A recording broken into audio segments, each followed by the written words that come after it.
صل على محمد وآل محمد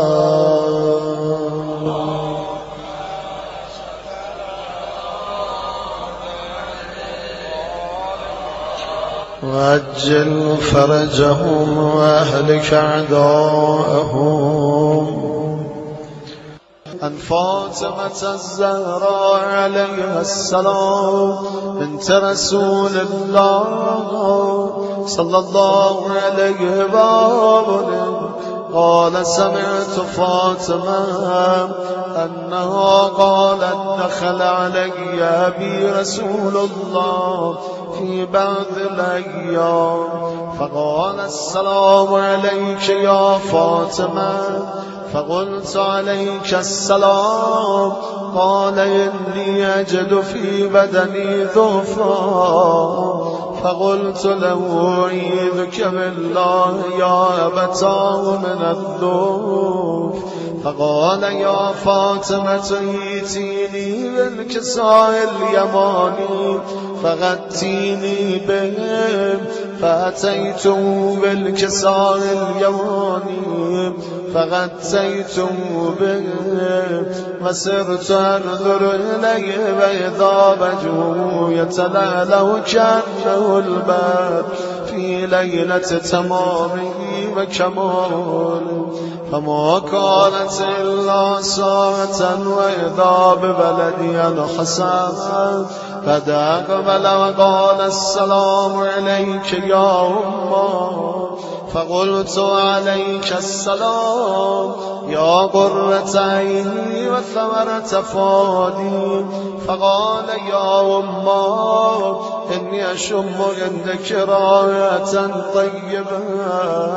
كأنها رائحة جدي رسول الله فقلت نعم إن جدك تحت الكساء فأقبل الحسن نهب الكساء فقال السلام عليك يا جدا يا رسول الله أتأذن لي أن أدخل معك تحت الكساء قال وعليك السلام يا ولدي ويا صاحب هوذي قد أذنت لك فدخل معه تحت الكساء فما كانت إلا ساعة وإذا بولدي الحسين قد أقبل وقال السلام عليك يا أمه فقلت عليك السلام يا ولدي ويا قرة عيني وثمرة فؤادي فقال لي يا أمه إني أشم عندك رائحة طيبة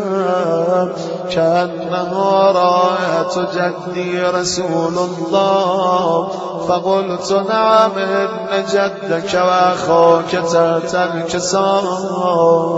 فدنا الحسين نهب الكساء وقال السلام عليك يا جدا السلام عليك يا من اختاره الله أتأذن لي أن أكون معكما تحت الكساء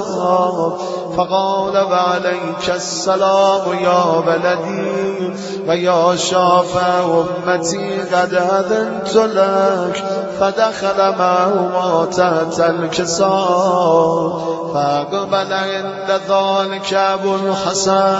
علي بن أبي طالب وقال السلام عليك يا بنت رسول الله فقلت وعليك السلام يا أبا الحسن ويا أمير المؤمنين فقال يا فاطمة إني أشم عندك رائحة طيبة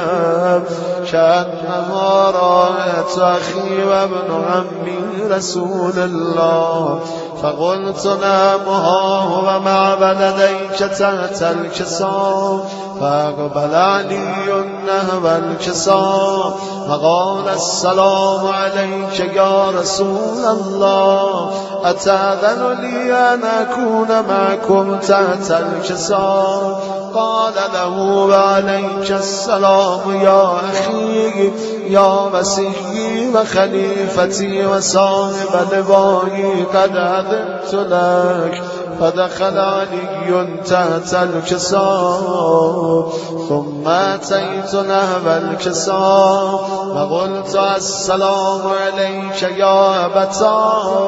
يا رسول الله أتأذن لي أن أكون معكم تحت الكساء قال وعليك السلام يا بنتي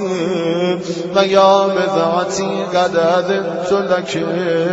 فدخلت تحت الكساء فلما اكتملنا جميعا تحت الكساء أخذ بي رسول الله بطرفي الكساء وأومى بيده اليمنى إلى السماء فقال اللهم إن هؤلاء أهل بيتي وخاصتي وخامتي لحمهم لحمي ودمهم دمي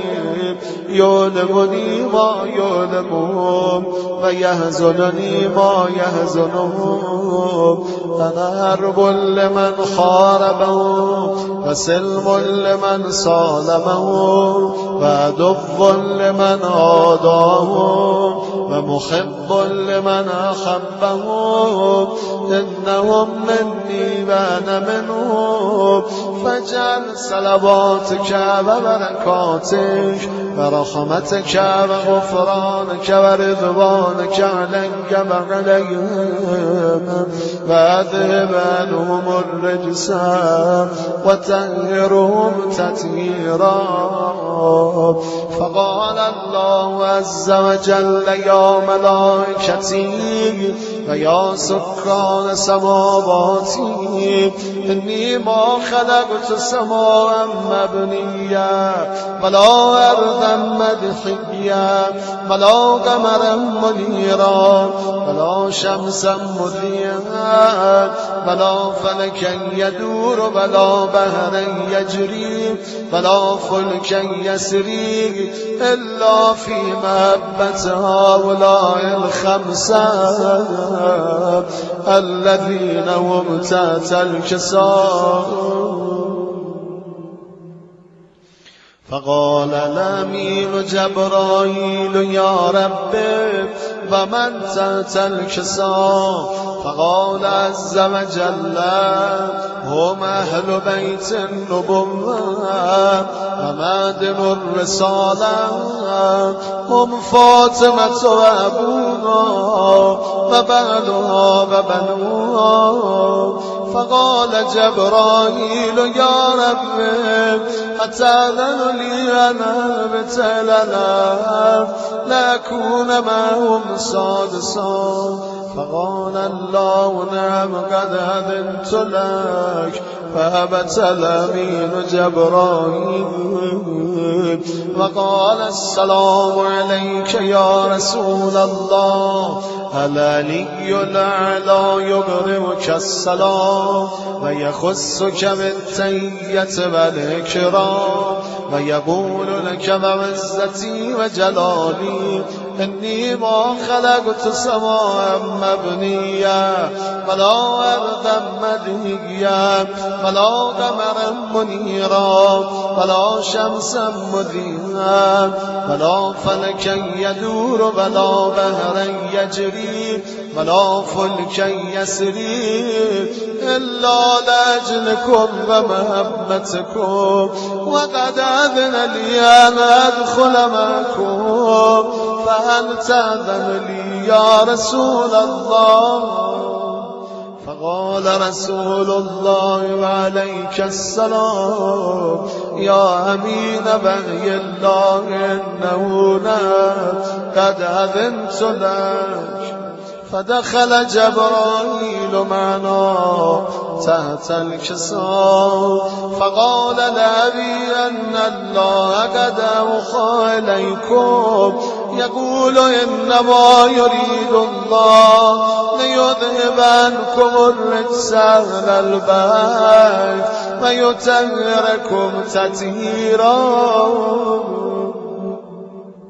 فقال علي لأبي يا رسول الله أخبرني ما لجلوسنا هذا تحت الكساء من الفضل عند الله. فقال النبي والذي بعثني بالحق نبيا واصطفاني بالرسالة نجيا وذكر خبرنا هذا في محفل من محافل أهل الأرض وفيه جمع من شيعتنا ومحبينا إلا ونزلت عليهم الرحمة وهفت بهم الملائكة واستغفرت لهم إلى أن يتفرقوا. فقال علي إذن والله فزنا وفاز شيعتنا ورب الكعبة. فقال النبي ثانيا يا علي والذي بعثني بالحق نبيا واصطفاني بالرسالة نجيا وذكر خبرنا هذا في محفل من محافل أهل الأرض وفيه جمع من شيعتنا ومحبينا وفيهم مهموم إلا وفرج الله همه ولا مغموم إلا وكشف الله غمه ولا طالب حاجة إلا